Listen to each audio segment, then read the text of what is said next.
ప్రణతి television వీక్షకులందరికీ నమస్కారములు.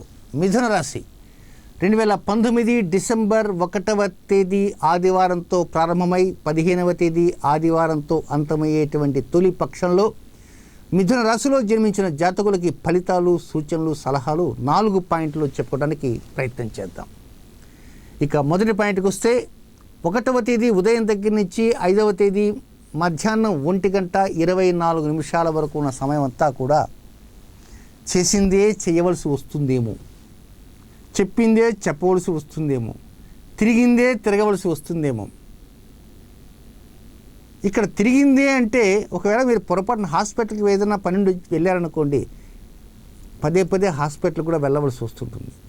ఒక మిత్రుడిని చూడటం కోసం హాస్పిటల్ దగ్గర వెళ్ళారనుకుందాం, లేదా ఒక విచారించడానికి కోసం వెళ్ళారనుకోండి, మళ్ళా వారు చెప్పేటువంటి పనుల కోసం కూడా వెళ్ళవలసి వస్తుంది. ఒక్కోసారి మీకు ఏదైనా చిన్నపాటి లోపం వచ్చినా డాక్టర్ గారి సలహా కోసం కూడా వెళ్ళండి. సో ఎనీహౌ ఈ 5వ తేదీ మధ్యాహ్నం 1:24 వరకు ఉన్నదంతా ఎలా ఉంటుందంటే, ఏదో జరుగుతుంది, తెల్లవారుతున్నది, పొద్దుగూకుతున్నది, భోంచేస్తున్నాం, మన పనులు మనం చేసుకుంటున్నాం, ఏదో రోజులు గడిచిపోతున్నాయి. ఆ గడవటం కూడా చాలా భారంగా గడుస్తున్నట్టుగా అనిపిస్తుంటుంది. అంతే. ఎంత భారం అంటే, ఒక్కొక్కసారి మనం ట్రైన్లు ఎక్కుతాం, మన మూడ్ సరిగా లేదనుకోండి, ½ అవర్ చేసేటువంటి జర్నీ ఏదో 10 అవర్స్ చేస్తున్నట్టుగా అనిపిస్తుంటుంది.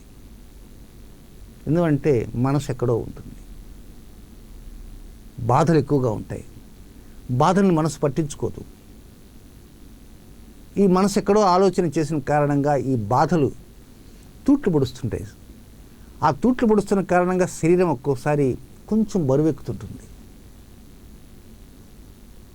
దోశలు తింటే బాగా నిద్ర వస్తుంది కొంతమందికి. ఇప్పుడు దోశలు తినకపోయినా, ఏమీ తినకపోయినా నిద్ర వస్తుంటుంది. పని చేద్దామని కూర్చుంటేనా కళ్ళు మూతలు పడుతుంటాయి. రాత్రి కంప్లీట్ నిద్రపోయినా ఉదయాన్నే మళ్ళీ ఏదో రకంగా కంటి మీదే ఆ నిద్ర ఉంటుంది. సో ఎనీహౌ, తండ్రి గారు చెప్పే నిర్ణయాలు కావచ్చు, మీ మనసులో ఉండేటువంటి ఆలోచనలు కావచ్చు, మీరు చేసేటువంటి వ్యవహారాలు కావచ్చు, అన్నింటిలో కూడా ఏదో సాధించాలనేటువంటి ఆతృత మీకు ఉండవచ్చు. కానీ మీ ప్రయత్నం మీరు చేయండి. ఫలితాలు భగవంతుని అనుగ్రహం కోసం వదిలేయండి. మీరు చేసినప్పటికి కూడా ఫలితాలు కొంతవరకు భగవంతుని అందించి, ఎందుకో ఆ భగవంతుడు మిగతా ఫలితాలని పక్కన రిజర్వ్ చేసి పెడతాడు. హైకోర్టు, సుప్రీంకోర్టులో జడ్జిమెంట్ రిజర్వ్ చేసిన పెట్టిన విధంగానే మీకు పూర్తి ఫలితాలు అందించకుండా పక్కన పెట్టేస్తాడు. అందువల్ల మనసు కొద్దిగా బాధ అనిపిస్తుంటుంది, దాని ఆలోచన చేస్తూ ఉంటుంది. ఈ మనసు బాధ కారణంగా ఒక్కోసారి శరీరానికి కూడా ఏదైనా చిన్నపాటి రుగ్మత వచ్చేటువంటి అవకాశం కూడా ఉంది. కొంతమంది అయితే వైరాగ్య ధోరణిలో ఆలోచన చేస్తుంటారు. సో ప్రతి విషయాన్ని మరీ లోతుగా వెళ్ళి థింక్ చేయకండి. ఇక 2వ పాయింట్కి వస్తే, 5వ తేదీ మధ్యాహ్నం 1:24 ప్రారంభమై 10వ తేదీ మధ్యాహ్నం 11:19 వరకు ఉన్నటువంటి సమయం అంతా కూడా మొదటి 5 రోజులకు పూర్తిగా భిన్నంగా ఉంటుంది. అడగకుండానే పనులు అయిపోతుంటాయి. కనుక మీరు ఇంట్లో ప్రారంభం చేశారనుకోండి మీ ప్రయాణాన్ని, అక్కడ పనులు కూడా అప్పటికి దాదాపు ప్రారంభమైపోతుంటాయి. మీ యొక్క దినచర్యలో అనేక మార్పులు వస్తుంటాయి, అనుకూల మార్పులు. మీ వృత్తి వ్యవహారాల్లో కొన్ని ఒక్కోసారి దాగుడు మూతలుగా ఉండేవి, ఇప్పుడు అవన్నీ పోతాయి. డెవలప్మెంట్స్ దిశగా మీరు పావులు కదుపుతారు.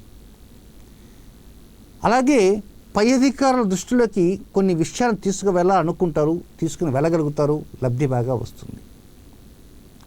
కేవలం సంతాన విషయాల్లో కావచ్చు, ఉద్యోగ విషయాల్లో కావచ్చు, వ్యాపార విషయాల్లో, కుటుంబ విషయాల్లో, ఆర్థిక విషయాల్లో, న్యాయ సంబంధం లావాదేవీలలో, రుణ లావాదేవీలలో అన్నింటా కూడా plus plus plus, triple plus. ఒక ప్లస్ కాదు, ట్రిపుల్ ప్లస్. కనుక అన్నింటిలో ట్రిపుల్ ప్లస్ ఉన్నప్పుడు ఇంకా లబ్ధి ఎట్లా ఉంటుంది? సూపర్గా ఉంటుంది. సో మీరు ఈ సమయంలో మాత్రం కొన్ని జాగ్రత్తలు తీసుకోవాలి. అదేమిటంటే, 7వ తేదీ రాత్రి 1:25 వరకు ఈ స్థితి ఎలా ఉంటుంది? 7వ తేదీ ప్రత్యేకంగా శనివారం. ఆ రోజున మీరు ఉదయాన్నే రాహుకాలం 9 to 10:30 రాహుకాలం ఉంటుంది కనుక ఆ రాహుకాల సమయానికి ముందే అల్పాహారం లాంటి చేసేయండి, లేదా రాహుకాలం దాటిన తర్వాత అల్పాహారం తినండి. రాహుకాల సమయంలో వీలైతే కొంచెం లిక్విడ్గా ఉండేటువంటి ద్రవ పదార్థాలు తీసుకోవడం తప్ప సాలిడ్స్ మాత్రం రాహుకాలంలో తీసుకోవద్దు. అంతకుముందు తీసుకున్నారనుకోండి, అవి లోపలికి వెళ్ళిపోయి ఉంటాయి. అంటే ఈ దవడలు పండ్లు కదలికలనే ఉండకూడదు, అది అసలు విషయం. నేను మంచిగా తాగేస్తారు, టీ తాగేస్తారు, కాఫీ తాగుతారు. అది ఉప్మా అనుకోండి తినాలా, దోశ పూరి ఇడ్లీ ఇవన్నీ కొంచెం నమలాలి.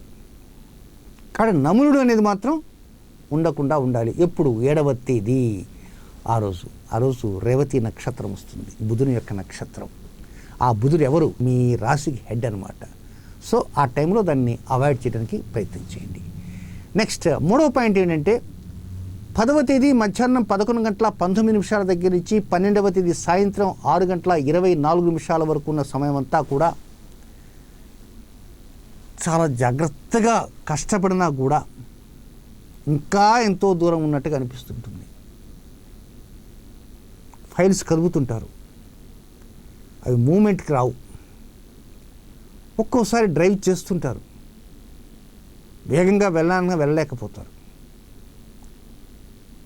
మీరు అనుకున్న పనులు ఆ స్థాయిలో పలానా స్థాయిలో ఉండాలనుకుంటారు, ఆ స్థాయిలో ఉండలేకపోతాయి. ఒక్కోసారి అనవసరంగా ఖర్చు కూడా ఎక్కువ పెట్టవలసి వస్తుంది. మీరు చేసేటువంటి పని అయినప్పటికీ కూడా అది వేరే వారి చేత చేయించవలసి వస్తే వారికి ఏదో రకంగా కొంత మూల్యాన్ని చెల్లించుకోవాలి. ఒక చోట 100 రూపాయలు ఖర్చు పెట్టవలసి వస్తే అనుకోండి, ఫర్ ఎగ్జాంపుల్, ఒక్కొక్కసారి అక్కడ 150 నుంచి 200 రూపాయలు అదనంగా ఖర్చు పెట్టవలసినటువంటి అవసరం కూడా ఉంటుంది. అంటే సప్లై తక్కువ, డిమాండ్ ఎక్కువ ఉంటుంది. చేతి నుంచి అనవసరంగా డబ్బు ఖర్చు అయ్యే అవకాశాలు ఉంది. ఈ మాట ఎందుకు చెబుతున్నానంటే, ఏదో మీకు అవసరమైనటువంటి వస్తువులు కొనుగోలు కావచ్చు, మీ అవసరాలు కావచ్చు, అవసరాలకు కావాల్సినటువంటి అవకాశాలు అక్కడ లేకపోయిన కారణంగా కూడా ఒక్కోసారి అవకాశాలు మీరు తీసుకోవడానికి కోసంగా మరి కొంత డబ్బుని అదనంగా ఖర్చు పెట్టవలసి వస్తుంది. ఒక్కోసారి ఏదో ప్రకారంగా ఫైన్ రూపంలో కూడా కట్టేటువంటి అవకాశాలు కూడా ఉంటాయి. సో డ్రైవింగ్ చేస్తూ ఒక్కోసారి ఎక్కడో దిక్కులు చూస్తుంటారు, సెల్ ఫోన్లో మాట్లాడుతుంటారు, హెల్మెట్ లేకుండా పోతుంటారు, కొంతమంది డ్రింక్ చేసే డ్రైవ్ చేస్తుంటారు. కనుక ఏదో ప్రకారంగా దానికి కొంచెం జుల్మానాలు వేయటం కానీ కొన్ని ఇతర శిక్షలు కూడా ఉన్నాయి. కనుక take care in all aspects. Next 4వ పాయింట్ ఏంటంటే 12వ తేదీ సాయంత్రం 6:24 దగ్గర నుంచి 15వ తేదీ అర్ధరాత్రి వరకు ఉన్న సమయం అంతా కూడా జల్సా. ఎలాంటి జల్సా అంటే 85% జల్సా. ఒక 15వ తారీఖు మాత్రం జల్సా గిల్సా జాంతా నై, 13, 14 ఫుల్ జల్సా, 15వ తేదీ క్వార్టర్ జల్సా. కనుక మొత్తం మీద ఏంటంటే ఈ 13, 14 డబ్బులు వచ్చే జల్సా, డబ్బులు ఖర్చు కాకుండా ఉండదు, డబ్బులు వస్తూ జల్సా, ఏదో ప్రకారం పాజిటివ్ జల్సా. 15వ తేదీ నెగిటివ్ జల్సా. కుటుంబ వ్యక్తులతో చాలా జాగ్రత్తగా వ్యవహరించాలి. మీరు పట్టే కుందేలకి 3 కాళ్ళు అని కుటుంబ వ్యక్తులతో అనకండి. ఒక్కోసారి మిమ్మల్ని వారు ఇబ్బంది పెట్టేటువంటి అవకాశాలు ఉంటాయి. ఒక ఏకాభిప్రాయ సాధన కోసం ప్రయత్నం అంటూ చేయాలి. కనుక అందరూ జల్సాగా ఎక్కడికి వెళ్ళాలనుకుంటారు, కానీ ఖర్చుతో కూడా జల్సా. 13, 14 ఖర్చు లేని జల్సా. ఎవరో ఖర్చు పెడతారు, మీరు జల్సా చేస్తారు. కానీ 15వ తేదీ మీరే ఖర్చు పెట్టుకొని జల్సా చేయాలి. ఆ ఖర్చు పెట్టి జల్సా చేసినా కూడా తృప్తి ఉండదు, సొమ్మొక్కడిది సోకొక్కడిది లాగా ఉంటుంది. కనుక 13, 14 సొమ్మొక్కడిది సోకొక్కడిది. 15వ తేదీ సొమ్ము మీదే సోకు మీదే. సొమ్ము మీదే సోకు మీదే అయినప్పటికీ కూడా ఫలితం మాత్రం 0. సో 15వ తేదీ చాలా జాగ్రత్తగా, ఆవేశాలకు వెళ్లకుండా, బాధలకు వెళ్లకుండా, సమయస్ఫూర్తిగా మాట్లాడుతూ ప్రతి విషయాన్ని శ్రద్ధగా ఆకలింపు చేసుకొని బుద్ధిబలంతో ముందుకు తీసుకుని వెళ్లాల్సిన అవసరం ఉందని గమనించండి. నమస్కారం.